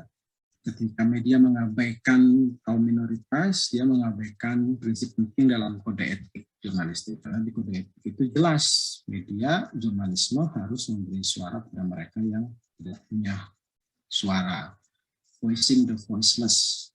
Mereka yang terpinggirkan, mereka yang tidak punya platform untuk bersuara, seharusnya malah didorong oleh media, seharusnya diberi ruang oleh media. Ketika media trennya justru diskriminatif terhadap mereka yang minoritas, ini juga tren yang mengancam media itu sendiri, mengancam public trust dan public goods, posisinya sebagai public goods itu. Kekurangan investigative journalism ini juga ancaman gitu ya, dan itu bukan semata-mata karena wartawannya atau medianya, tapi juga karena ekosistem media memang belum memberi ruang yang cukup gitu ya. Investigative journalism itu lebih mahal, lebih sulit, lebih beresiko, dan tidak semua media siap menghadapi resiko-resiko dari penerbitan investigasi. Selain itu ada aturan-aturan yang juga mengancam, ada aturan baru misalnya Peraturan Menkominfo nomor 5 tahun 2020 yang juga disambut dengan kontroversi karena dia memaksa semua perusahaan teknologi untuk tunduk pada keharusan meremove konten. Jadi kalau ada konten yang dianggap harus di-remove, dia harus di-remove. Masalahnya pedoman removalnya itu tidak clear. Jadi kalau dianggap atau diperintahkan oleh Kominfo tanpa keharusan Kominfo menyediakan alasan yang jelas, itu bisa di-remove. Dan kalau tidak di-remove, izinnya bisa dicabut oleh pemerintah. Nah ini kan tren yang mengkhawatirkan. Sekali lagi tidak langsung ke jurnalisme tapi ke ruang kebebasan. Misinformasi dan disinformasi juga ancaman. Jadi jelas ini ya, ketika hoax itu kemudian berujung kekerasan, ketika orang hanya percaya pada apa yang ingin dipercaya. Ini kita bisa lihat di kasus di Sumatera Utara kemarin ketika seorang ibu di negara karena memprotes soal tolak yang terlalu keras. Tapi yang lebih baru dari kasus ini kita bisa lihat demo supir truk di Kanada. Truckers demo itu kan didorong oleh konspirasi teori. Dan mereka kemudian berdemo 10 hari menutup jalur-jalur penting ekspor impor Amerika dengan Kanada, melumpuhkan kota-kota besar di Kanada. Ini Kanada, negara maju. Dan yang mendorong demonstrasi itu segelintir, karena yang menolak vaksin itu cuma 5-7% dari total penduduknya. Tapi karena mereka kebetulan kebanyakan supir, mereka memblokade kota Ottawa, Ontario, kemudian bikin demo menutup jembatan Ambasador yang menghubungkan kota Kanada dengan Detroit, lumpuh itu Kanada, gara-gara misinformasi dan disinformasi. Ini juga kekhawatiran lain ya, ketika algoritma itu tidak transparan, muncul kasus Cambridge Analytica, jadi data pengguna yang disalahgunakan. Kita tidak punya sampai sekarang undang-undang perlindungan data, tidak punya, dan itu mengkhawatirkan sekali karena data kita kemudian bisa kemana-mana, kita tidak punya basis legal untuk mempertahankan. Padahal sudah terbukti di kasus Cambridge Analytica bagaimana penggunaan big data user ini bisa mempengaruhi behavior, ya, mempengaruhi perilaku. Data yang kita lihat, informasi yang kita konsumsi itu diatur oleh algoritma-algoritma tertentu sehingga kemudian opini kita dibentuk. Memilih atau tidak memilih, untuk ke kanan atau ke kiri, itu kan sangat-sangat mengkhawatirkan. Sedikit peluang, ini terakhir. Jadi kalau peluangnya bagaimana? Kolaborasi itu peluang. Kolaborasinya tidak hanya antara wartawan dengan wartawan gitu ya, tapi juga wartawan dengan content creator, wartawan dengan warga, wartawan dengan civil society. Kemudian peluang lain adalah ketika misinformasi terjadi, fact checking, fungsi media untuk verifikasi. Mungkin ini peluang untuk mengembalikan public trust pada media. Ada juga model yang terakhir, engage journalism. Jadi model-model seperti crowd reporting yang dilakukan beberapa media di ABC misalnya, tahun lalu ABC Australia bikin liputan yang bagus sekali tentang perlakuan-perlakuan yang tidak layak di rumah-rumah panti jompo. Nah, rumah panti jompo kan tertutup banget, private place gitu ya. Dia tahunya dari mana? Dia membuat form, digital form yang disebarkan. Kemudian orang yang masuk, informasi yang masuk itu dikategori, diolah gitu ya, supaya kemudian ketahuan ya, ternyata laporan paling banyak tentang perlakuan yang tidak layak di rumah-rumah lansia itu ada di kota-kota ini, itu selalu dia turun. Jadi itu crowd reporting. Model itu dilakukan di koresponden di Belanda atau the crowds di Jerman. Jadi bagaimana jurnalisme betul-betul melayani kebutuhan spesifik dari komunitas gitu. Nah, peluang-peluang macam ini menarik gitu ya, karena dia menyediakan solusi-solusi yang bisa dikembangkan. Ya, karena digital teknologi itu seperti pisau bermata dua. Dia bisa trigger people power, tapi juga bisa men-trigger disinformasi secara meluas.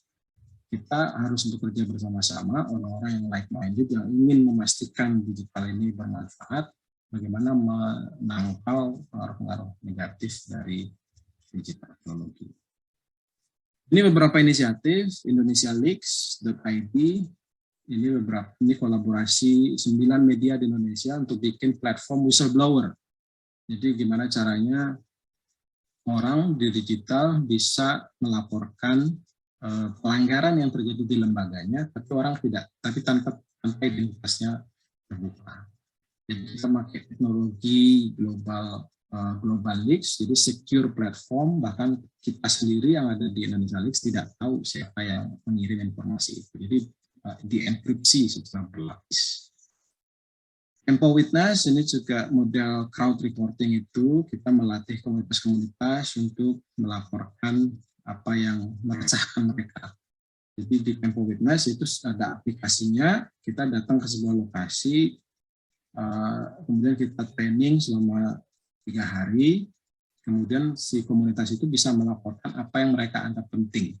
Jadi definisi berita, apa yang penting itu tidak ditentukan oleh Tempo, tapi ditentukan oleh komunitasnya sendiri. Nah, begitu di-report ke sini, di witness.tempo.co, kita sebarkan lewat platform-platform kita, lewat sosial media kita, supaya dapat dampak supaya mencapai orang-orang yang harusnya bisa mengubah situasi yang diresahkan oleh komunitas tersebut. Ini kira-kira aplikasi lokal lah dari in-page journalism.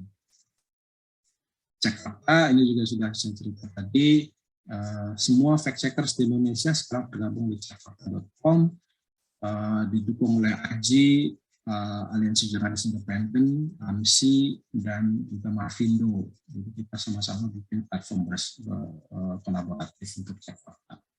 Intinya kalau ada konten cek fakta di Tempo, dimuat di cek fakta, semua bisa pakai. Silakan dipakai bersama-sama. Nah, ini AMSI salah satu inisiatif kolaborasi yang kita bikin.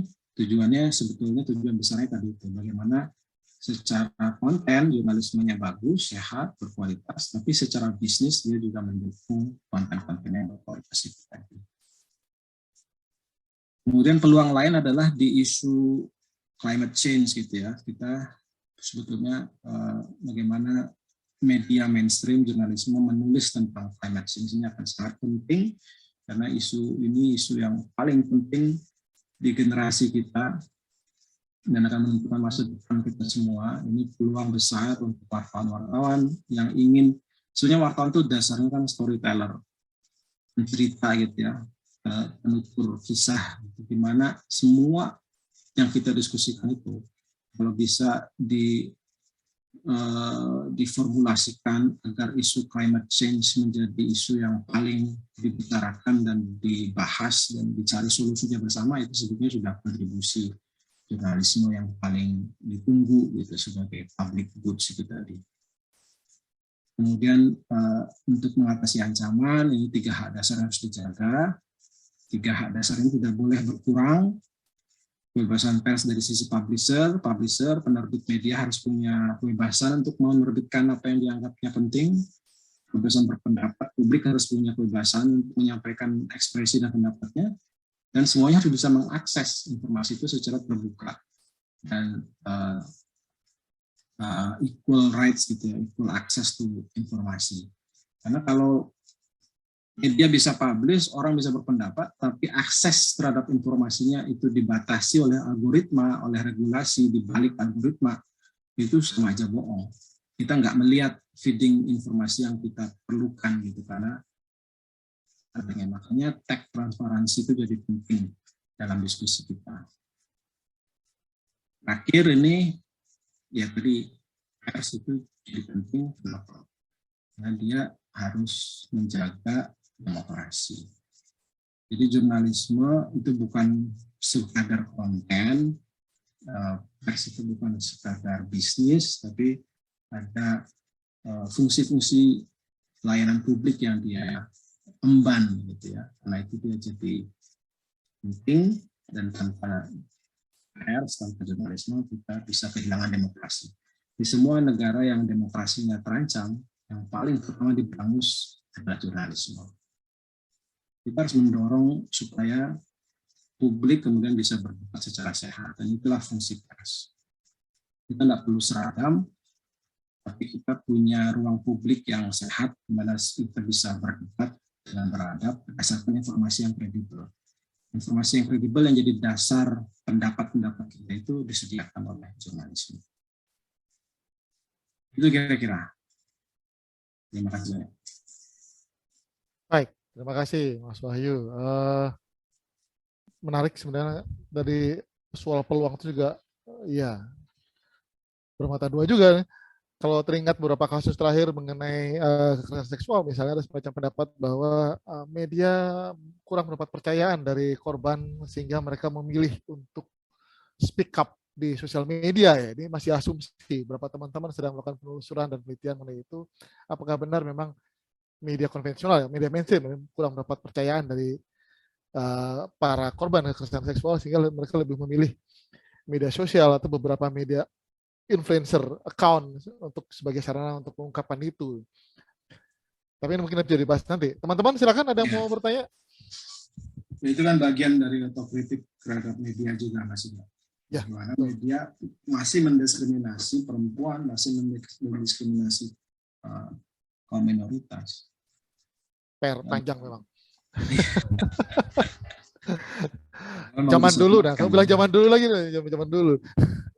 Oke, ini wow, sudah antri. Saya mulai dari Mas Ali dulu.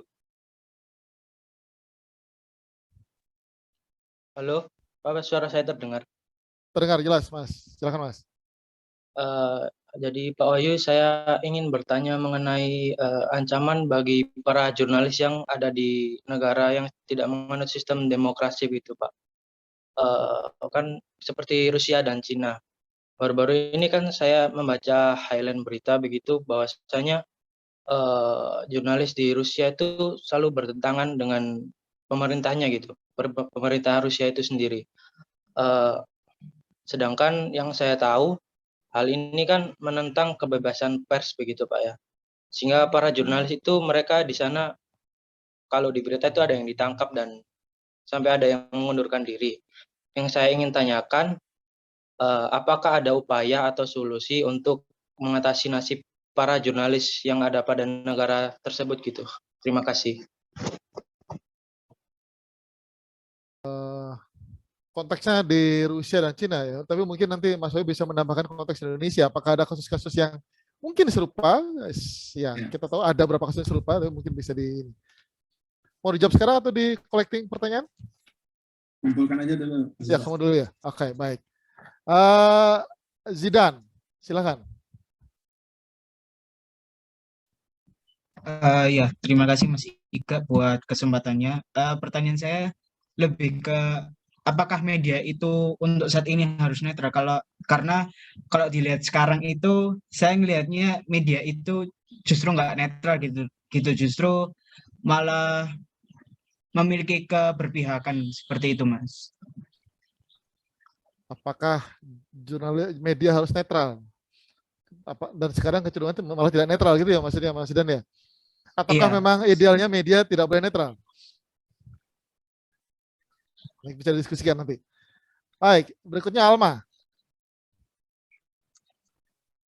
Halo, ya.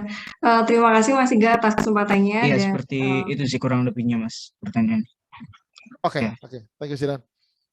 Iya. Saya tadi tertarik sama salah satu tadi Pak Wahyu sempat menampilkan ada Indonesia Leaks ya tadi, Indoleaks ya kalau nggak salah ya.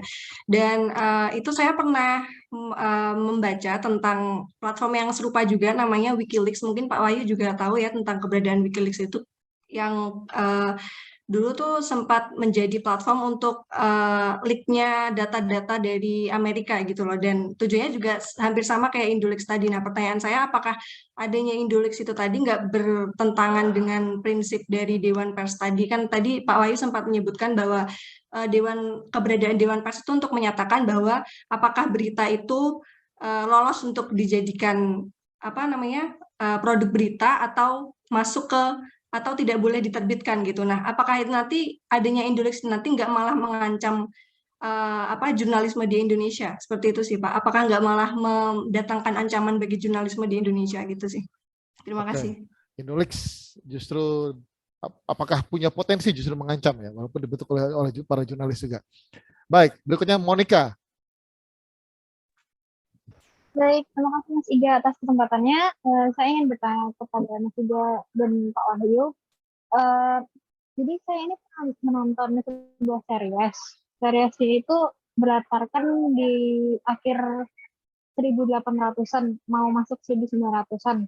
Nah, di seriesnya ini tuh ada salah satu tokoh yang dia ini memegang peranan seperti wartawan. Jadi di zaman itu dia seperti wartawan. Dia ini dibunuh dan disiksa karena istilahnya tuh dia membuka atau terlalu menguak beritanya terlalu dalam sehingga mengancam pihak yang diulas tersebut.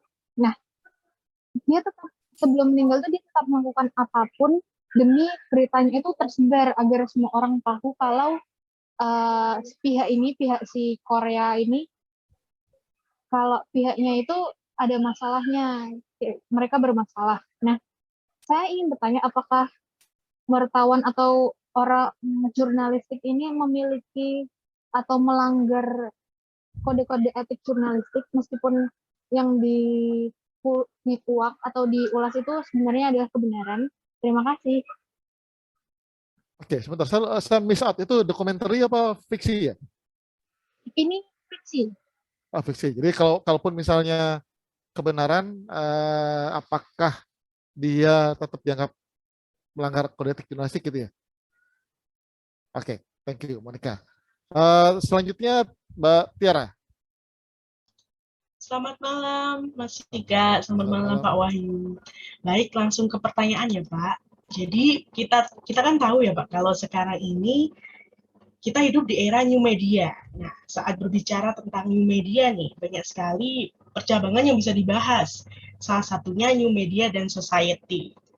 Dalam new media dan society ini pernah dibahas tentang bagaimana new media itu memunculkan adanya citizen journalism atau jurnalisme warga, di mana orang-orang di luar media resmi itu bisa dengan mudah membagikan informasi nih melalui media sosialnya. Menurut saya hal ini pada dasarnya kan baik ya Pak ya, karena mendukung asas demokrasi yang negara kita anut gitu, yaitu kebebasan berpendapat. Namun di sisi lain banyak pelaku dari citizen journalism ini yang melanggar kode-kode etik jurnalisme ya, contohnya seperti munculnya hoax atau informasi yang kurang kredibel gitu. Nah, menurut Pak Wahyu sendiri, apakah kegiatan citizen journalism ini dapat dikatakan sebagai ancaman terhadap jurnalisme? Nah, apabila ancaman, bagaimana sih urgensinya dalam dunia jurnalisme yang Bapak geluti? Begitu. Terima kasih, Pak. Ya, citizen atau mungkin engaged journalism juga bisa menjadi ancaman. Nah, kira-kira bagaimana pendapat Mas Wahyu di sana? Thank you, Mbak Tiara. Kemudian Mbak Kamila, silakan Mbak Kamila. Baik, terima kasih Mas Iga. Saya tadi agak kaget soalnya memang mirip-mirip sama Tiara, ternyata citizen journalism. Cuman saya mau nambahin dikit sih kayaknya. Kalau kita lihat sekarang itu ya kan Pak Wahyu, Mas Iga, zamannya dimana meluap citizen journalism seperti yang dibilang sama Tiara.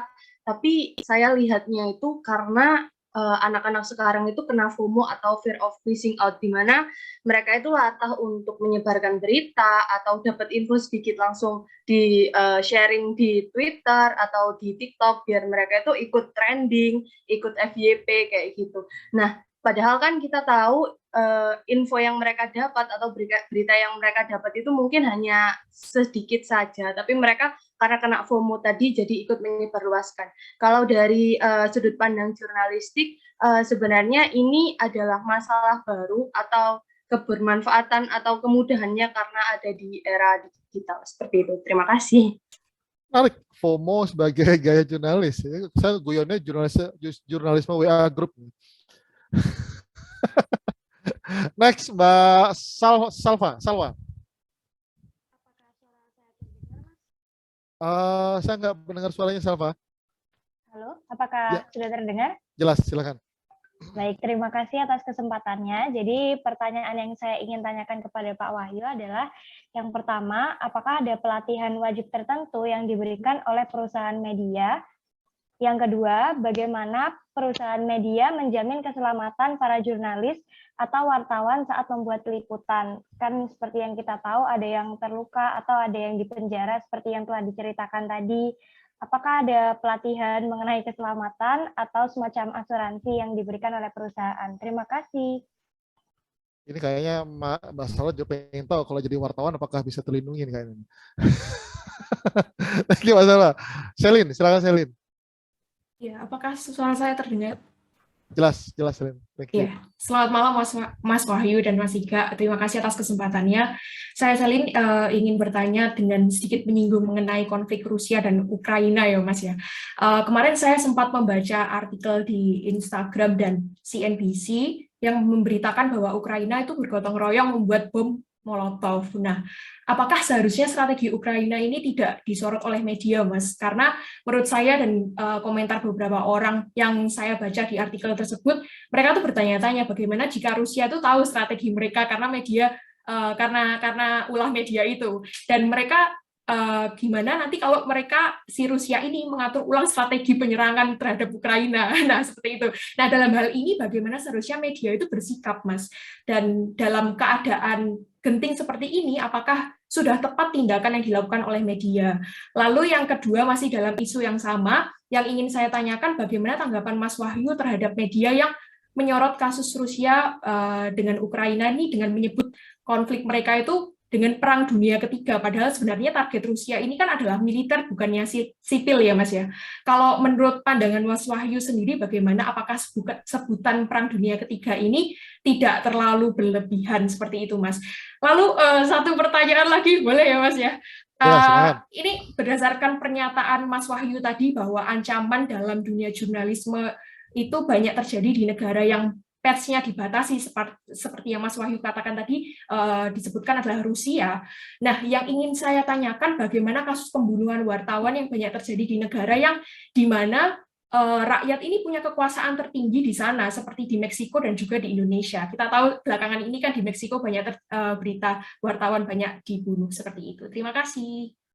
Kalau di Indonesia juga ada Mbak Selin, itu tadi sebelum Mas Iman itu masih belum selesai sampai sekarang. Mas Udin, Alhamdulillah Bernas. Saya pikir itu sudah cukup banyak. Bakal sampai besok jawabnya kayaknya nih. Oke, terima kasih.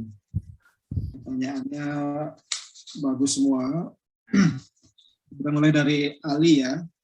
Perlindungan jurnalis di negara yang tidak demokratik seperti apa? Contohnya di Rusia dan di mana tadi Cina ya. Tadi mungkin nyambung sama Selin juga nih. Pertanyaan terakhirnya Selin soal Meksiko dan Filipina ya. Jadi kita sebetulnya di level internasional ada yang namanya Reporters Without Borders, itu sebuah NGO internasional yang bertugas memantau dan mendorong perlindungan advokasi untuk wartawan.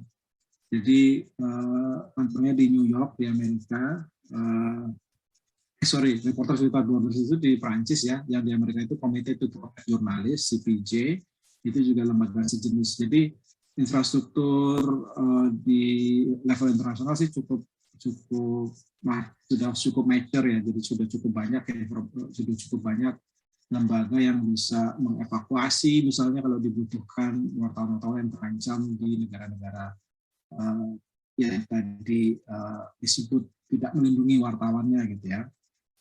Nah, di Indonesia seperti apa? Di Indonesia kita punya Dewan Pers, jadi infrastruktur di Indonesia itu puncaknya di Dewan Pers, di bawahnya ada stakeholder, asosiasi jurnalis dan asosiasi publisher, serta wakil masyarakat. Jadi kita juga punya Komite Perlindungan Jurnalis, Komite Keselamatan Jurnalis, KKJ, itu juga gabungan dari sejumlah lembaga, ada Kontras, Amnesty International, SafeNet, AJI, AMSI, IJTI, PWI, semua dari situ. Jadi begitu ada kasus kekerasan terhadap wartawan di Indonesia, biasanya kita langsung verifikasi ini terkait berita atau bukan. Karena kadang-kadang ada juga kasus kekerasan yang tidak terkait berita, kayak kemarin ada wartawan di Tangerang tuh dipukulin, ternyata memang mabuk-mabukan di diskotik terus dipukulin. Nggak ada urusannya sama pemberitaan. Begitu ada urusannya sama pemberitaan ya kita turun, kita evakuasi kalau dibutuhkan, kita punya safe house untuk memindahkan kalau dia terancam di lokasinya. Jadi cukup lengkaplah prosedur perlindungan di kita. Itu ya Mas Ali solusi-solusinya, jadi nggak usah khawatir. Mas Ayu nyambung ke pertanyaan Mbak Sawa kali ya, apakah perusahaan menyediakan? Perlindungan juga dimulai, perlindungan terutama itu harus berasal dari medianya. Jadi kemarin wartawan Tempo di Surabaya kan Mas Nur Hadi juga dipukulin tuh habis meliput tentang kasus korupsi pegawai pajak. Dia ditugaskan wawancara, dia meliput ke situ pas dia tahu si pegawai pajak ini sedang menikahkan anaknya. Nah, dia masuklah ke sana karena kan tugas dia wawancara. Ternyata si pejabat ini dilindungi atau dijaga oleh sejumlah polisi dan dia kemudian dipukulin. Nah, kita kawal tuh dari Tempo karena perlindungan pertama harus dari media gitu ya, bukan dari mana-mana, medianya sendiri yang harus mengawal. Kita kejar terus sampai akhirnya baru bulan lalu polisi yang mukul dihukum 10 bulan penjara. masih jauh di bawah tuntutan jaksa 2 tahun, tapi ini presiden yang baik ya.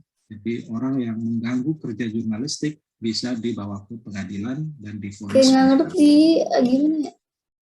Ya, itu salah. Jadi kalau kita ada penugasan ke daerah yang berbahaya, juga pasti dibekali asuransi, dikasih pelatihan. Kita pernah mengirim wartawan ke Suriah atau ke Libya ketika masih ada konflik, kita bekali dengan rompi anti peluru, kita bekali dengan asuransi dan pengetahuan dasar tentang keselamatan dan cara meliput di daerah konflik juga diberikan secara berkala. Itu ada pelatihannya. Jadi mudah-mudahan cukup jelas. Kalau misalnya Anda sebagai wartawan ditugasi ke sebuah daerah konflik atau sebuah daerah yang bisa mengundang risiko terhadap keselamatan Anda, dan media yang mengirim Anda tidak mengantisipasi, Anda berhak untuk bertanya dan untuk memprotes gitu ya, karena prosedur perlindungan terhadap jurnalis itu sudah menjadi aturan Dewan Pers dan semua media wajib menaati.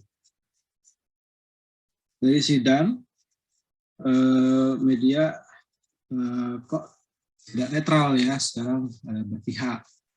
Nah, kita harus lihat aturan hukumnya. Jadi kalau di Undang-Undang Penyiaran, itu televisi, radio, semua yang menggunakan frekuensi publik memang harus berimbang pemberitaannya, karena dia menggunakan frekuensi milik publik, jadi tidak boleh dia punya editorial position yang mendukung salah satu kubu dalam kompetisi pemilu misalnya. Tapi kalau untuk media yang tidak menggunakan frekuensi publik, itu ada yang namanya kebijakan editorial dari si media. Jadi si media bisa punya keberpihakan.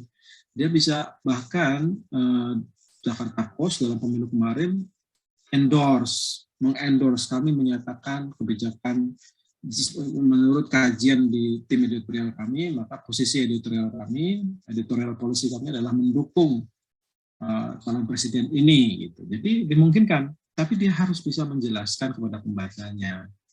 Jadi di Amerika itu biasa, di Eropa mungkin tradisi persnya di Eropa daratan ya mungkin lebih tidak mirip itu, tapi banyak juga yang secara terbuka pers itu, koran tertentu, media menyatakan mendukung tokoh yang bisa dianggap secara polisinya gitu kan. Jadi harus ditelaah dulu tuh apa janji kampanyenya, agenda-agenda politiknya harus dikaji, dan kalau menurut kajian si media itu dianggap lebih pantas untuk dipilih, dia endorse. New York Times itu endorse kandidat, Washington Post itu endorse, Wall Street Journal itu endorse kandidat, itu biasa. Itu jadi tapi itu wilayahnya bukan di pemberitaan, itu wilayahnya di opini. Jadi dalam pemberitaannya dia harus tetap berimbang, tidak netral tapi berimbang. Kenapa berimbang? Itu artinya ketika dia ada informasi yang miring terhadap salah satu pihak, dia harus konfirmasi dan menyediakan ruang untuk versi pihak yang dituduh miring itu keberimbangannya, prinsipnya itu. Jadi tidak boleh menulis sebuah informasi tanpa konfirmasi dan bertanya pada pihak yang dituduh. Itu aja keharusan kode etik itu. Tapi dia boleh memihak dalam opininya, opini redaksinya gitu ya. Tapi dalam pemberitaan dia tidak boleh. Jadi dua wilayah yang harus dibedakan. Itu ya sidang. Kemudian Alma, Indonesia Leaks itu ancaman atau bukan? Nah, Indonesia Leaks beda sama WikiLeaks. Kalau WikiLeaks itu dia dumping informasi itu ke internet tanpa filter, makanya dia diprotes tuh kemarin ketika dia membocorkan nama-nama agen rahasia CIA misalnya, karena itu kan membahayakan keluarga si agen rahasia tersebut. Nah, tapi informasi yang sama difilter oleh media-media, oleh Washington Post, oleh Guardian, kemudian ditulis untuk menonjolkan bagaimana perang di Afghanistan itu serampangan atau tidak dilakukan dengan mempertimbangkan korban sipil di kalangan masyarakat Afghanistan misalnya itu dimuat, tapi informasi-informasi sensitif difilter. Jadi itu bedanya WikiLeaks sama media mainstream. Nah, Indonesia Leaks menggunakan model jurnalisme gitu. Jadi informasi yang diterima oleh Indonesia Leaks tidak langsung dimuat, jadi seperti penjelasan Mas Iman di chat itu kami perlakukan sebagai sumber informasi. Jadi itu kami periksa, verifikasi, ada riset lagi, konfirmasi, dan setelah diolah menjadi sebuah pemberitaan yang memenuhi kaidah dan prinsip verifikasi baru dimuat. Itu bedanya Indonesia Leaks dengan WikiLeaks. Nah, kalau dia menggunakan prinsip jurnalistik taat pada kode etik, tentu dia bukan ancaman. Dan ketika misalnya ada pertanyaan dari polisi ketika itu terkait pemberitaan yang bermula dari Indonesia Leaks, tentu kita serahkan ke Dewan Pers juga. Jadi Dewan Pers tetap menjadi lembaga yang melakukan kajian final, dan putusan dari Dewan Pers ketika itu adalah pemberitaan-pemberitaan yang diawali oleh informasi Indonesia Leaks itu memenuhi kaidah kode etik, tidak ada masalah. Karena itu tidak ada kasus di polisi juga sampai sekarang. Kemudian dari Monica tentang wartawan yang dilema kehilangan nyawanya karena berita gitu ya. Prinsip dasarnya tidak ada berita seharga nyawa. Jadi kalau ada berita yang membuat Anda mengalami risiko sampai dibunuh gitu ya, tentu tidak sepantasnya atau tidak layak lah sampai sebegitunya gitu. Banyak cara lah Anda bisa handover informasinya ke redaksi atau Anda bisa tidak pasang line supaya tidak diketahui bahwa Anda penulisnya. Pokoknya begitu tahu ada resiko, tentu harus ada mitigasi atas resiko. Jadi tidak boleh langsung rampas aja meskipun sudah tahu resikonya bisa dibunuh, main jalan aja. Itu kan konyol gitu. Jadi wartawan tidak boleh konyol, harus cerdas. Jadi kalau memang ada resiko macam itu, mitigasi. Apa prosedur keselamatannya? Bagaimana mengurangi risikonya? Tapi informasinya sendiri jika penting untuk kepentingan publik dan terverifikasi memang itu kebenaran harus sampai pada publik. Bagaimanapun caranya gitu ya. Jangan menyensor diri sendiri, itu juga fenomena yang terjadi di negara-negara non demokratik gitu ya. Self censorship atau swasensor.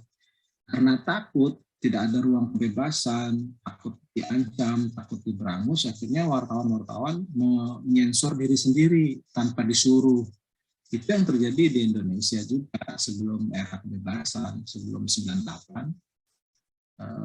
Itu media tidak berani menulis berita yang kritis karena bisa ditutup oleh pemerintah. Akibatnya ya pemerintah jalan terus dengan agenda-agendanya sendiri dan kita hampir bangkrut di tahun 97-98, krisis ekonomi. Karena media tidak meniup peluit, tidak memberi warning karena ketakutan. Itu bahayanya.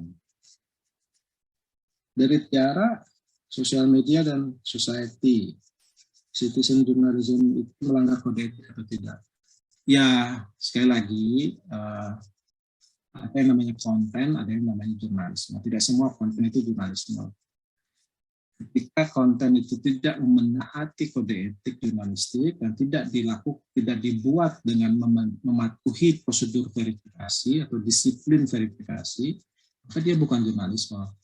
Citizen jurnalisme itu banyak yang itu istilah yang banyak digunakan, tetapi sebetulnya tidak sepenuhnya akurat untuk sebagai definisi gitu ya, untuk sebagian kontennya.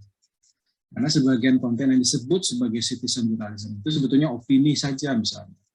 Atau informasi sepihak yang tidak diverifikasi, yang tidak dikonfirmasi. Sehingga tidak layak disebut citizen journalism. Tapi kalau citizen journalism dalam esensinya sebagai jurnalisme warga, ya harusnya tidak melanggar kode etik. Karena namanya jurnalisme warga, pelakunya saja yang warga. Nah, itu yang kami coba luruskan dengan Tempo Witness. Kalau Anda masuk ke witness.tempo.info, itu penulisnya warga, bukan wartawan Tempo. Tetapi sesuai kode etik. Kok bisa? Karena warga yang bisa mengirim tulisan pada kami sudah di training.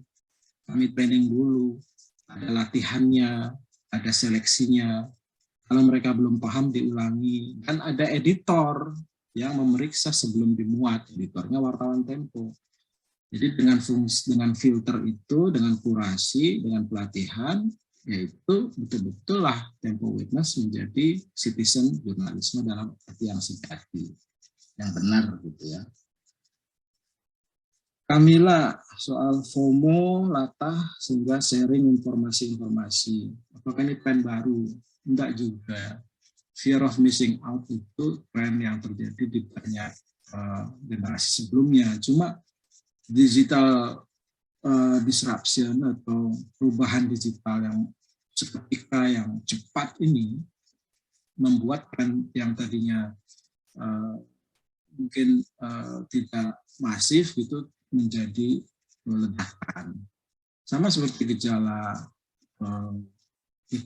lain yang dibuat lebih masif oleh digital disruption.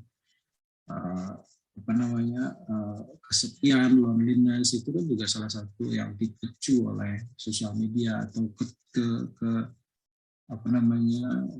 kecenderungan anak-anak muda untuk sangat peduli pada penampilan fisik gara-gara Instagram, sehingga orang yang merasa penampilan fisiknya nggak memadai jadi depresi karena wabah Instagram itu yang sangat visual. Dan dampak-dampak negatif dari teknologi digital dan diperparah oleh meluasnya penggunaan sosial media ini yang memang harus dikaji terus, termasuk FOMO dan akibatnya kepada penyebaran hoax. Itu menarik jadi judul skripsi itu. Itu ya Kamila. Kemudian Salva tadi sudah dijawab, pelatihan untuk wartawan, asuransi. Selin, tadi yang ketiga udah disinggung sedikit gitu ya. Hubungan antara negara demokrasi sama kebebasan pers, saya pikir sudah cukup jelas ya, tadi bagaimana ruang kebebasan itu membuat jurnalis berani bersuara. Kalau kita lihat, tadi kan Selin membandingkan, terus kenapa di Meksiko, di Filipina ada juga kekerasan? Iya ada kekerasan, tapi pelakunya negara atau bukan? Di banyak tempat, termasuk di Indonesia, banyak pelaku kekerasan ya. Kasus pemukulan atau pembunuhan itu banyak aktor-aktor non-state, jadi dia sebetulnya bukan negara. Yang kita persoalkan tadi di Rusia dan Cina adalah ketika negara yang tidak demokratik itu mengabaikan perlindungan terhadap jurnalis dan tidak mengindahkan kebebasan pers, karena itu tidak sesuai dengan tata cara bernegaranya atau prinsip yang ingin dibangunnya dalam negara-negara autokratik seperti itu. Jadi bukan berarti kemudian negara demokratik tidak ada masalah. Ada masalah. Ya, kita lihat misalnya di Indonesia pemukulan terhadap wartawan Tempo yang tadi saya cerita itu kan bukan diperintahkan oleh negara bahkan lewat perangkat peradilannya menghukum pelaku kekerasannya. Tapi kekerasannya ada. Filipina ada kekerasan, ada. Tapi dihukum atau tidak, di situ ujiannya terhadap penegakan hukum dan penerapan prinsip demokrasinya gitu kira-kira. Jadi harus dipilah dan tidak bisa diperbandingkan begitu. Pertanyaan yang sebelumnya dari Selin tentang apa sih yang boleh dan tidak boleh dalam situasi perang. Ya kalau melihatnya dari jauh gitu ya, memang seolah-olah itu membocorkan strategi Ukraina menggunakan perlawanan semesta gitu ya ketika warganya diminta berperang. Tapi di sisi lain itu juga propaganda yang bagus untuk Ukraina. Karena kan jadi wah ini mereka tadinya kan Rusia berharap diterima dengan positif oleh warga Ukraina karena mereka percaya Ukraina ini dipimpin oleh rezim yang didalangi oleh para oligark gitu ya, dan presidennya bekas pelawak gitu ya, yang memprovokasi Rusia untuk padahal ya buktinya kita lihat orang-orang Ukraina malah berperang melawan invasinya, presidennya tidak mau pergi meskipun ditawari untuk dievakuasi. Jadi tentu di lapangan saya sebagai wartawan juga sering mengalami dalam situasi konflik ada informasi yang tidak boleh keluar. Dan itu harus dinegosiasikan dengan narasumber. Jadi kita sedang meliputi Aceh atau meliputi daerah konflik, itu kita tentu pertama-tama harus pertimbangkan keselamatan narasumber kita. Apakah ketika kita muat narasumber kita justru jadi terancam atau tidak. Jika secara luas itu secara lebih umum dampaknya terhadap konflik. Makanya ada jurnalisme damai dari Johan Galvin. Bagaimana jurnalisme tidak memprovokasi konflik misalnya. Jadi ada prinsip-prinsip yang bisa diterapkan di situ ketika kita meliput konflik. Juga istilah perang dunia ketiga gitu kan. Apakah itu tidak terlalu bombastis? Di satu sisi iya itu sangat bombastis. Apakah itu bisa diperbaiki atau harusnya lebih hati-hati? Saya setuju, memang perlu kehati-hatian dalam meliput perang, apalagi konflik yang historinya panjang. Jangan sampai kita mengejar sensasinya saja gitu, tapi tidak membuat orang mengerti akar dari konfliknya. Kira-kira gitu. Panjang ya. Thank you. Ya, ini hampir sudah lewat sebenarnya dari jadwal. Tapi kalau menarik, ada satu pertanyaan terakhir mungkin bisa dijawab Mas Wahyu dari di chat itu, bagaimana selama ini wartawan dipandang sebelah mata nih, jurnalis ya, karena aspek gaji kecil, kemudian mungkin sering terlibat dalam persoalan. Nah, mungkin ini juga menjadi sebab kenapa tidak banyak, mungkin ya, ini masih asumsi saya, tidak banyak masa komunikasi ingin jadi wartawan. Nah. Kira-kira Mas Wahyu gimana? Ini kebetulan yang ditanya direktur, susah juga sih sebenarnya. Saya mengalami jadi wartawan yang dipandang sebelah mata sampai jadi wartawan yang dipandang dengan kedua mata. Rata itu sebetulnya lebih ke soal persepsi ya. Jadi ketika kita berhadapan dengan orang yang persepsinya tentang wartawan sudah kadung negatif, dianggap hanya menulis bencana, menulis penderitaan orang, tapi tidak peduli dengan nasib orang itu, gitu misalnya. Ya, cara kita menjelaskan bahwa kita tidak seperti itu harus cukup menjawab, harus bisa menjawab tuduhan-tuduhan itu. Tapi image yang secara umum ya, saya 20 tahun jadi wartawan, tidak semua kok memandang sebelah mata. Dalam setiap forum yang melibatkan lembaga negara, misalnya posisi wartawan cukup terhormat. Kita selalu diberi akses informasi, diberi ruang untuk bertanya. Makanya setiap menteri konferensi pers itu kan untuk melayani wartawan sebetulnya. Nah, tentu tergantung wartawannya juga bagaimana memanfaatkan akses yang sudah diberikan ini. Jangan disalahgunakan gitu. Jangan kemudian sudah diberi akses informasi malah mintanya yang dada, malah minta dilayani atau malah meras, minta uang gitu ya, minta dibayarin ini itu. Memanfaatkan privilege-nya gitu sebagai wartawan. Itu yang bikin nama wartawan jadi negatif gitu ya. Ketika identik atau sengaja dipersepsikan identik dengan privilege itu, minta layanan khusus, minta ini. Kalau tidak, harusnya wartawan yang taat kode etik sih malu ya kalau diperlakukan khusus. Bahwa wartawan tidak semuanya ideal, ya. Bahwa media tidak semuanya ideal, ya. Tapi saya ingin mengajak teman-teman melihat esensi jurnalismenya. Ada yang ideal gitu, yang idealnya harus kita capai bersama-sama, itu yang harus kita jaga. Bahwa prakteknya tidak semua ideal, iya, dan itu juga harus kita perbaiki. Itu kali Mas Siga. Itu terjadi di semua profesi kawan-kawan, tidak hanya di jurnalis ya. Dan juga terjadi di mahasiswa, ada mas yang ideal gitu kan ya. Ada mas juga di dosen juga sama aja sih sebenarnya. Jadi ada tataran yang bisa kita lalui dan harus kita pelajari bersama, dan termasuk di sore ini Mas Wahyu sudah memberikan banyak hal mengenai dunia jurnalisme, pengetahuan jurnalisme yang mungkin akan teman-teman pelajari lebih detail lagi selama 12 kali pertemuan ke depan dengan dengan Pak Suko, dengan Pak Yayan dan Mas Seben nantinya. Satu hal yang saya titip pesan buat teman-teman yang sekarang memantau Rusia Ukraina misalnya, tidak hanya bicara soal senjatanya atau bagaimana, tapi coba lihat juga bagaimana perbedaan cara media memberitakan. Ada yang menyebut invasi, ada yang latihan militer, ada yang menyebut aneksasi, itu jauh berbeda. Kemudian juga menarik misalnya tadi kan teman-teman bagaimana taking sides ya, media satu media yang lain, Putin, kemudian Zelensky misalnya, itu juga menarik. Dan terakhir yang lagi ramai adalah bagaimana media-media, beberapa media di negara-negara Eropa Barat misalnya mempergunakan terminologi yang terlihat rasis, misalnya perang ini terjadi di kalangan orang-orang Eropa bermata biru dan sejenisnya, kemudian ini bukan negara dunia ketiga. Itu menarik sebagai sebuah fenomena jurnalistik ya kalau teman-teman lihat, dan itu juga tantangannya di jurnalistik sekarang. Tapi sekali lagi jangan takut menjadi jurnalis ya.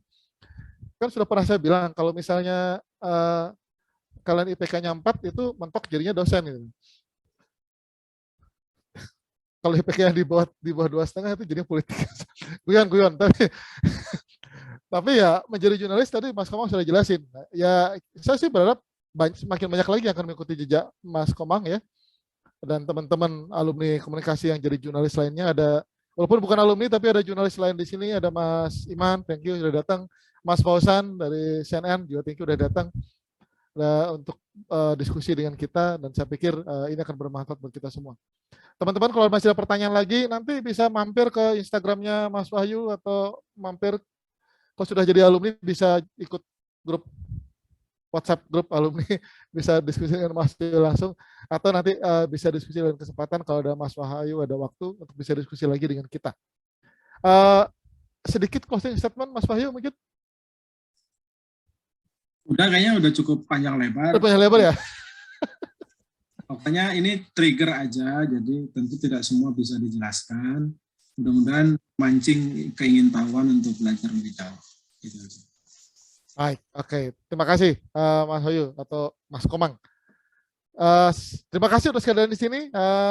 Semoga berguna, dan nanti yang mungkin tadi sempat terlempar dari grup itu dari Zoom ada rekamannya, nanti itu bisa didiskusikan di kelas nantinya. Sekali lagi terima kasih kawan-kawan sudah hadir di sini. Terima kasih Marsha. Terima kasih juga kawan-kawan untuk hadir di sini. Sampai ketemu lagi di kelas berikutnya. Mas Wahyu, terima kasih. Selamat malam, tetap sehat. Kelas saya tutup. Malam. Terima kasih, Mas. Terima kasih, Mas.